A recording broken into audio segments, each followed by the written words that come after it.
మరి ఎలా ఉంటుందండి? ఎక్కడి ఎత్తారా బాబు ఇవన్నీ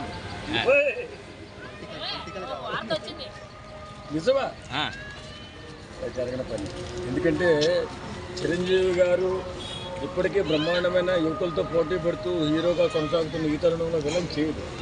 ఒకప్పుడు ఫస్ట్ ఎంట్రీలో కొద్దిగా విలనిజం చూపించినా హీరోగా మారిపోయిన తర్వాత ఆయన హీరోగానే ఉన్నారు. గత 50 సంవత్సరాలుగా హీరోగానే కొనసాగుతున్నారు. సో ఒకవేళ చిరంజీవి గారు విలన్గా చేస్తే ప్రభాస్ గారి స్టార్డమ్కి ఏమన్నా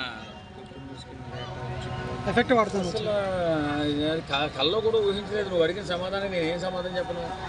ఊహకు అతీతమైన అది అడిగా ఉంది. ఊహాతీతమైన కార్యక్రమాలను మేము చేయలేము. చిరంజీవి గారిని వెళ్ళగా ఊహించలేము. ఆయన చేయడు కూడా. ఒకవేళ చేస్తే ఏముంది, ఒక డిఫరెంట్ వేలో ఉంటుంది. సినిమా బ్రహ్మాండంగా ఉంటుంది, అద్భుతంగా ఉంటుంది, సూపర్ డూపర్ హిట్ అవుతుంది. ఇదే అడుగుతాం, ఇదే చెప్తాం. అంటే ప్రభాస్ గారికి ఏమైనా మైనస్ అయ్యే ఛాన్స్ ఉన్నాయంటారు? చిరంజీవి గారు సినిమాలో చిరంజీవి వీళ్ళందరికీ గురువు. వాస్తవంగా చిరంజీవి బాటలో వచ్చినటువంటి హీరోలే వీళ్ళంతా. వాళ్ళకేం ఎఫెక్ట్ ఉండదు. వాళ్ళకి ఇంకా మంచి జరుగుతుంది తప్ప చెడు జరుగుతుంది చిరంజీవి వాళ్ళు. Thank you.